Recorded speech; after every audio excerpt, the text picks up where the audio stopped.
Hello everyone, today I'm here with a haul of my very exciting 30th birthday present to myself. I'm getting myself this and then some birthday shoes, which you will see throughout Vlogmas, but I did want to do a haul of this ring and also do an update while we're sitting here together, because I definitely have gotten so many questions over my Lisa Eldridge ring purchase since her launch. It's been doing amazing. Everything is pretty much always sold out. I actually pre-ordered this ring because I knew I wanted it for a long time, and within about a month and a half it came into stock, and they were really great in terms of customer service. I'll talk about that more as we go along, as well as my thoughts on the line and my Meena ring purchase, which I've now had since the summer, so about probably 4 or 5 months. I wanted to show you the box that my previous ring came with because I really have been loving the packaging. I do store my ring in this box when I'm not using it, and the cute little puff is sweet as well, although that's more decorative than anything in my opinion. But I'm curious to see whether I'll get a different colored box or not, because I think she has about 3 colors of boxes, maybe it's more by now, and I'm really hoping to get a different one than the red, so it'll be sort of different candy colors. But let's crack into the box together and see what's inside. I'm so excited about this. This was actually the ring that I considered purchasing first of all, but I kind of knew I wanted to do a stacking effect with them, and the Meena ring that I purchased was quite a bit less expensive. This one I think is 2,100 pounds, so converted into dollars, that's quite a lot of money. Knowing how much I love my Meena, I knew that I was really comfortable making that kind of investment, because I have worn it literally every single day since I purchased it. It goes with everything, and it's gotten so many compliments. So let's open this little dainty box. And as a note, I realized how much of a jewelry nerd I am today. As you know, I'm a jewelry designer. I have my own line of pearl jewelry at nouvellepearl.com, and I have these reminders sometimes in between making jewelry and making orders, just how much I love it and how much I am a nerd for any kind of beautiful, precious jewelry, heirloom type pieces. And today when I got dressed, what I had on my mind was wearing a dress that would complement my new ring when I got to unbox it. So I'm wearing this theory dress that I think, and we'll see if I'm right, will be a couple of shades lighter than the ring that I'm purchasing. So right off the bat, there's some tissue paper. And I opened the box upside down, so I'm just going to pull this out. And this is really interesting because it's actually an eggplant colored box. Oh my gosh, the box is so pretty. Oh, this time the puff is outside. I got a little sage green puff. Look at the box. I love the lilac color. It's like a pale blush lilac. Very, very pretty. Are you guys ready? Oh, it's so pretty. Oh my gosh. So this is the Elizabeth ring, cushion cut, and it's completely different than the Meena because the Meena is oval cut. It's a little bit bigger as well. I'm going to try and stack it. I think the Meena, my plan for it as well was that the Meena would go on top. So let's try that. It's so pretty. So to tell you a little bit about the ordering process, I think about 2 months after I purchased my Meena, I knew I wanted the Elizabeth, and so I contacted, I believe, Nicola at Lisa Eldridge. I actually messaged Lisa personally because I'm a fan, and I asked her if pre-ordering was a possibility, and she said yes, and to contact Nicola. I will include all the information down below. This video is not sponsored or affiliated in any way. It's my 100% unbiased review, and I'm a fan, like many of you who will watch this video are. Lisa is amazing in terms of her social media skills, and I think her team is pretty good at it as well, and definitely good in terms of communication. So I communicated with Nicola. She said that as soon as the ring would come into stock, I would be invoiced, which is exactly what happened. And about a week later, I received my ring. There was a bit of a kerfuffle where I asked to ship it to my office instead of my home because I don't have a concierge here.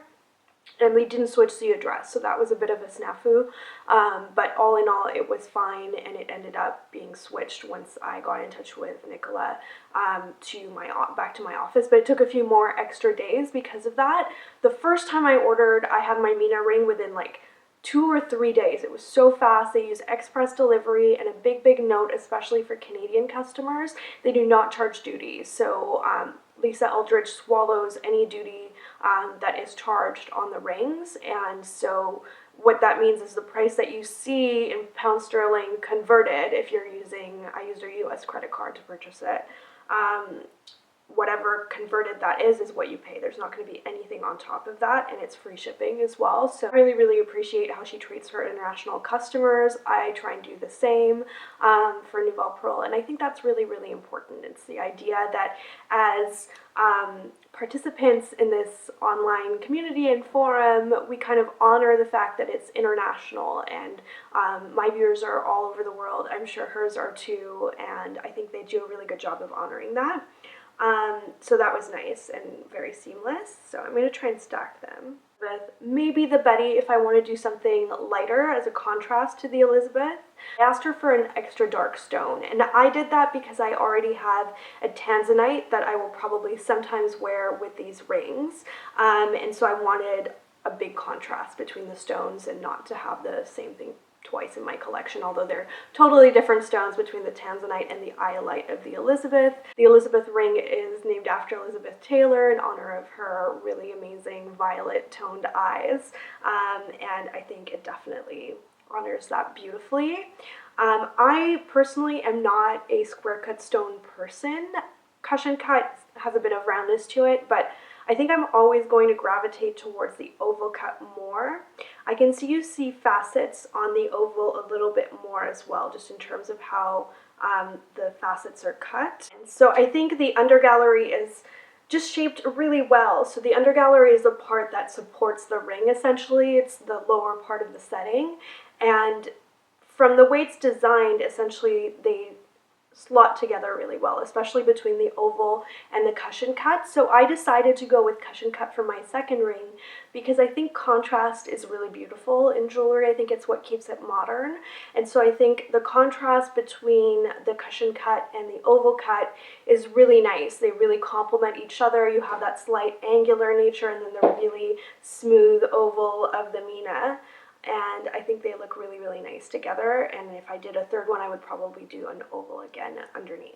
Another note about the setting and the design of the undergallery, which is open as opposed to a lot of the dupes that are out there on Etsy, which are neat if you're looking for a lower price point, but for me, most of those have a totally closed setting. So it's a metal setting that goes all the way around the stone, and it makes it much harder to clean the ring. So any rings that I have that are like that, or even with my tanzanite ring where the undergallery is really closed and the openings are really small around the stone, it makes it very hard, borderline impossible to clean the ring at home. After watching Lisa's Insta stories, what I actually did is I bought these little, I think they're by Gum, little dental flossing tools that are amazing in terms of getting into your rings and being able to clean any kind of soap residue or things like that, moisturizer that get into your ring, and it makes a huge difference as to the shine of the ring because these are old-fashioned settings, so they're not cut with as many facets as you would see, for example, on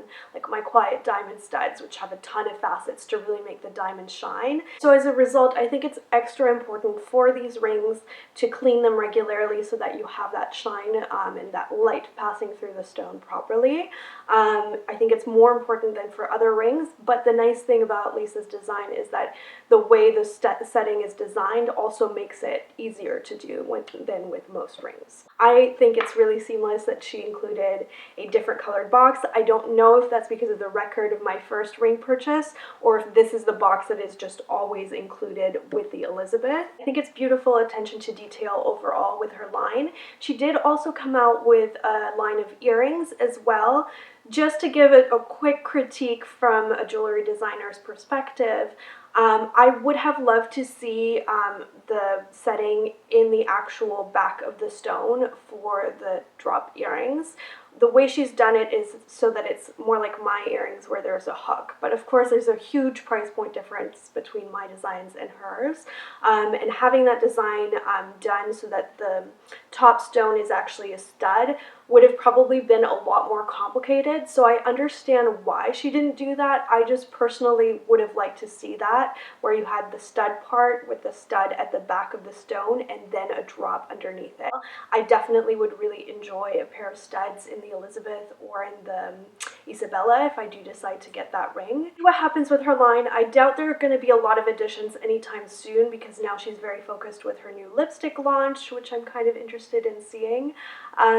So it'll be interesting to see what happens with the line of jewelry, whether it expands, kind of stays the same, and I'm hoping at some point there will be more stock as well, so that you can kind of shop it and have options as you're shopping online. But just so you know, I'm assuming that the pre-order option is still available for anyone who's interested in that, and they are really great about doing that. So yeah, good experience all around. So happy with my ring. Definitely like such a statement, and the eyelight is so unusual in the Elizabeth. It's such a dark inky color, but as I'm holding it up, I've got the artificial lighting of my tree and natural lighting outside.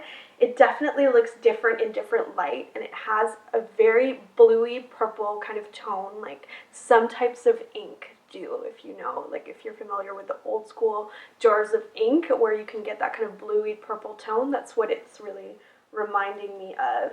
Those are my thoughts. Thank you so much for watching this update, and I will see you in my very last formal video of the year before we jump into Vlogmas on Friday. So thank you so much, and I will see you then. Bye.